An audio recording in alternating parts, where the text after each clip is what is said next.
আযাবের ফেরেশতারা বললেন, সে 100 খুনি, সে আমাদের। রহমতের ফেরেশতারা বললেন, সে তওবা করে আল্লাহর দিকে আসছিল। মরুভূমির তপ্ত বালুর চেয়েও উত্তপ্ত ছিল এক ব্যক্তির হৃদয়। আজ শোনাবো বনি ইসরায়েলের সেই ভয়ঙ্কর অপরাধীর কাহিনী। সে কোনো সাধারণ মানুষ ছিল না। তার হাতে লেগেছিল 99টি নিরপরাধ মানুষের রক্ত।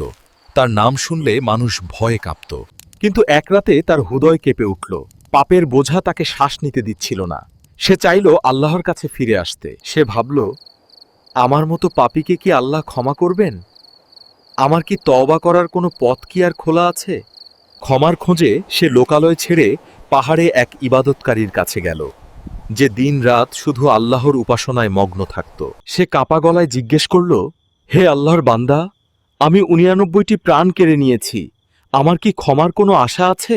ইবাদতকারী কঠোর স্বরে বলল, না, কখনো না। 99টি খুনের পর তোমার কোনো ক্ষমা নেই, তুমি জাহান্নামী। আশার প্রদীপ নিভে যাওয়ায় লোকটি হিতাহিত জ্ঞান হারিয়ে ফেলল। সে ভাবল, ক্ষমা যখন নেই, তবে তুমিও কেন বাঁচবে? 100টি খুন। এখন সে পৃথিবীর সবচেয়ে বড় পাপিষ্ঠ। কিন্তু তার আত্মার চিৎকার থামল না। সে আবার ক্ষমার পথ খুঁজতে লাগল। অবশেষে সে এক প্রাজ্ঞ আলেমের দেখা পেল, যার চেহারায় ছিল এক প্রশান্ত নূর এবং দয়া। লোকটি তার 100 খুনের কথা স্বীকার করে কান্নায় ভেঙে পড়ল। আলেম হাসি মুখে বললেন, অবশ্যই তওবার দরজা খোলা। আলেম বললেন, বান্দা ও আল্লাহর ক্ষমার মাঝে দেয়াল হওয়ার সাধ্য কান। আল্লাহ পরম দয়ালু, তুমি তাঁর দিকে ফিরে যাও। তবে আলেম একটি শর্ত দিলেন।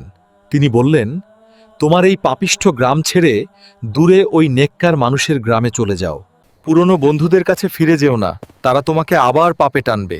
যাও, নতুন জীবন শুরু করো। লোকটি সেই পুণ্যবানদের গ্রামের দিকে দৌড়াতে লাগল। তার প্রতিটি কদম ছিল তওবার এবং আল্লাহর সন্তুষ্টির। কিন্তু নিয়তি ছিল অন্যরকম। মাঝপথে আসতেই তার মৃত্যুর ডাক চলে এলো। তার শরীর আর সায় দিচ্ছিল না। মৃত্যুর আগ মুহূর্তেও সে বুক হেঁচড়ে ওই ভালো গ্রামের দিকে এগোতে চাইল। আর সেখানেই তার প্রাণবায়ু নির্গত হলো। সাথে সাথে সেখানে আকাশ থেকে রহমতের ফেরেশতা এবং নিচ থেকে আযাবের ফেরেশতারা চলে এলেন। আযাবের ফেরেশতারা বললেন, সে 100 খুনি, সে আমাদের। রহমতের ফেরেশতারা বললেন, সে তওবা করে আল্লাহর দিকে আসছিল। তখন আল্লাহ এক ফেরেশতাকে পাঠালেন ফয়সালা করতে। তিনি বললেন, উভয় দিকের দূরত্ব মেপে দেখো, যেদিক কাছে হবে সে সেদিকেরই হবে।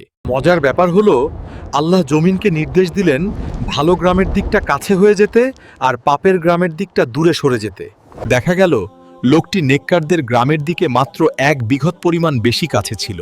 সুবহানাল্লাহ, আল্লাহ তাকে ক্ষমা করে দিলেন। 100 খুনের ক্ষমা হলে আপনার কেন হবে না?